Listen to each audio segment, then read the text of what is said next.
मेरा नाम सोनू कंवर, कक्षा 7 है। कलयुग समाज के अशुभ लक्षण। कुटुंब कम हुआ, संबंध कम हुआ, प्रेम कम हुआ, मर्यादा कम हुई, लाज लज्जा कम हुई, विनम्रता कम हुई, समर्पण कम हुए, पुस्तक वाचन कम हुआ, खान पान की शुद्धता कम हुई, बाल कम हुए, कपड़े कम हुए, नींद कम हुई, घी मक्खन कम हुआ, पीतल तांबे के बर्तन कम हुए, भाई भाई का प्रेम कम हुआ, सत्य कम हुआ, अतिथि कम हुए, धैर्य कम हुआ, श्रद्धा और विश्वास कम हुआ, बड़ों का सम्मान कम हुआ और भी बहुत कुछ कम हुआ जिससे जीवन सहज था, सरल था। संतान को दोष न दे।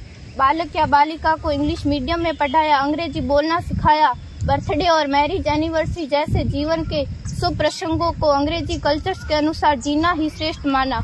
माता पिता को मम्मी डैड कहना सिखाया। जब अंग्रेजी कल्चर से परिपूर्ण बालक या बालिका बड़ा होकर आपको समय नहीं देता, आपकी भावनाओं को नहीं समझता, आपको तुच्छ मानकर आपसे जुबान लड़ाता, जब आपको बच्चे में कोई संस्कार नजर नहीं आता, तब घर के वातावरण को गमगीन किए बिना, संतान को दोष दिए बिना एकांत में जाकर रो लीजिएगा, क्योंकि पुत्र या पुत्री की पहली वर्षगांठ से ही भारतीय संस्कारों के बजाय, मंदिर जाने के बजाय केक कैसे काटा जाता है, यह सिखाने वाले आप और अम्मी है। जब बच्चा पहली बार घर से बाहर निकलता है तो प्रणाम और आशीर्वाद के बदले बाय बाय कहना सिखाने वाले आप और अम्मी है।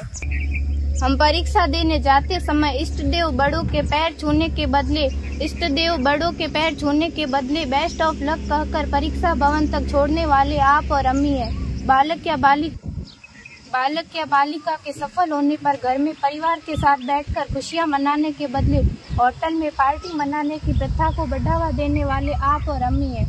बालक या बालिका के विवाह के पश्चात कुल देवता देव दर्शन भेजने से पहले हनीमून के लिए फॉरेन टूरिस्ट स्पॉट भेजने की तैयारी करने वाले आप और अम्मी है। ऐसी कई ढेर सारी अंग्रेजी कल्चर्स को हमने जाने अनजाने स्वीकार कर दिया है। अब तो बड़े बुजुर्गों के पैर छूने में भी शर्म आती है। गलती किसकी? मात्र आपके माता और पिता की।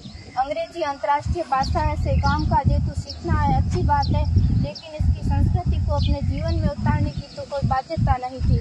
अपनी समृद्ध संस्कृति को त्याग कर नैतिक मूल्यों, मानवीय संवेदनाओं से रहित अन्य सभ्यताओं की जीवन शैली अपनाकर हमने क्या पाया? अवैध संबंध, टूटते रिश्ते, व्यसन युक्त धन, थके हारे मन, छल भरे रिश्ते, अनुशासनहीन संतानें, असुरक्षित समाज। एक बार विचार जरूर कीजिएगा कि संस्कारवान पीढ़ी क्यों आवश्यक है।